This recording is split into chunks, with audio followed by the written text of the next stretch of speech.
Last month, Irish humanitarian worker Gena Heraty was kidnapped by an armed gang from the orphanage where she works in Haiti, caring for people with special needs. She and 7 others, including a 3-year-old boy, were taken at gunpoint and held in captivity for 27 days. Today, Gena spoke to 6-1 News from Haiti. She began by describing the night of the abduction. For us, it was a normal enough Saturday night until I suppose around 3:30. I can't really remember the exact time.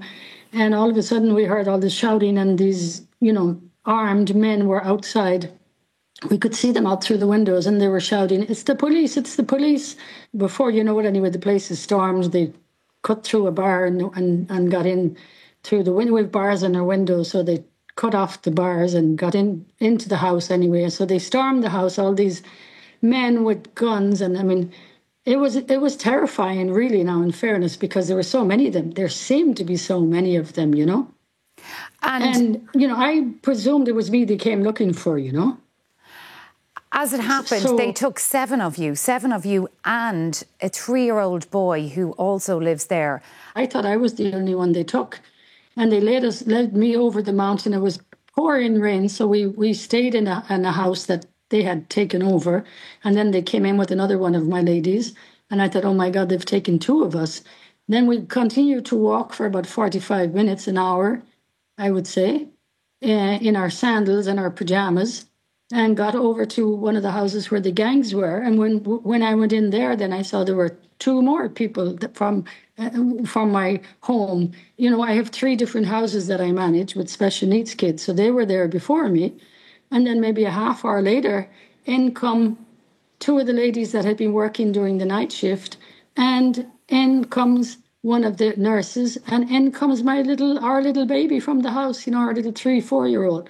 It was like, oh my God. So then I realized, well, there's nobody in the house now to take care of the severely disabled kids, So it was just awful, you can imagine. How were you treated when you were there? Obviously, you didn't know how long you were going to be held there for. Well, when we got there to the house, first of all, they were aggressive in taking us. And then when we were there in the building, and all the way there, they kept saying, "We're not going to hurt you. You're going to be okay." They didn't take good care of us. It depends on what you would call good care. I mean, we weren't starved, but we were hungry. So we were given limited amounts of food. We had limited access to drinking water. We would have had no drinking water, only for the fact that I said to them, you have to boil water for us. We can't have no drinking water. It was a dirty place. Most of the time we didn't have toilet paper. You didn't have access to a toilet at nighttime. I mean, outside during the daytime, in the morning, you'd go to, a latrine outside. You were locked up all day. You couldn't go anywhere. By some people's standards, I mean, we felt we were so much better off than so many others because we knew that some people weren't given anything, and we knew that people would be tortured. I mean, we were roughed up a few times. That wasn't nice. I'm not going to pretend it was. So it's all relative, I mean, there was nothing nice about the experience. They didn't care whether we could drop dead. What kept you going during that time? I think what kept me going was, first of all, I think my faith, because, I mean, in all the years I've been in Haiti, I have answered a call to come to Haiti, and I believe I have a personal vocation to be here. Yeah, I think it was believing that we were going to get out. Our prayers, we prayed for everybody that was much worse off than we are. I sang songs from my childhood, songs that meant things to me. The sense that we knew that people were praying for us. The little boy that was in our care, I mean, he was amazing. He was amazing. Like, he saw the Blessed Virgin. He said, "There's Mama Mary." We couldn't see her. He saw her, and on more than one occasion. And there was no doubt in his mind, so that was a sense of hope. You were there for 4 weeks, so 4 weeks before you were released. But when you returned to the orphanage, there was more upset, wasn't there? What did you find when you got back? I mean, I was all excited. I was planning all the hugs I was going to get when I walked in the door at home, and then we get to the home and there's nobody there because they've all moved. I didn't know they had moved.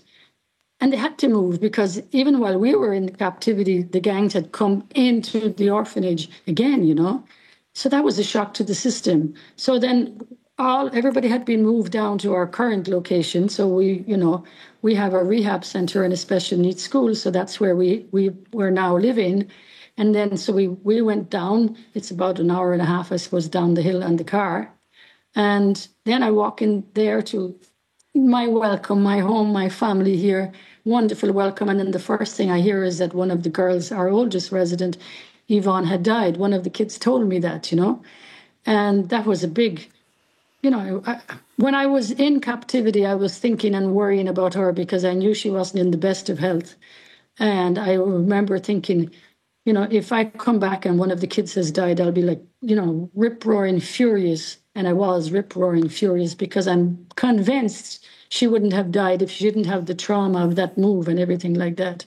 So a lot of adjusting now, a lot of adjustment, but a lot of gratitude because I spent 4 weeks praying to get back and I'm back. So, you just have to keep going and keep being positive. A lot of work to do now also, And despite this ordeal, you are going to stay in Haiti because, as you say, you feel you've more work to do there.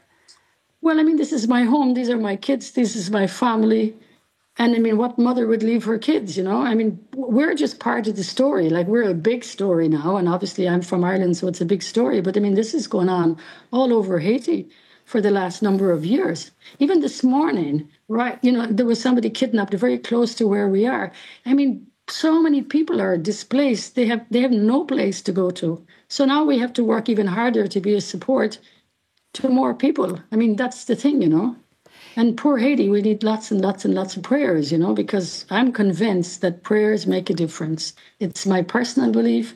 Praying, thinking of somebody with positivity and sending light and love to somebody, makes a difference. So I really hope everybody listening and everybody that prayed will keep praying for peace in the world and for everybody who's suffering, because we can't have so much suffering in the world. It's terrible, Gena Heraty, you are a remarkable woman and we wish you all the best in your work and your recovery. And thank you for speaking to us on 6-1 to give us some insight into the appalling situation people are enduring in Haiti. Thank you. Thank you very much, Sharon. And please thank you to everybody who has been supporting my Irish family and my Haitian family and all of us. Really, really, really much appreciated. Thank you very much for having me on. Thank you, Gena.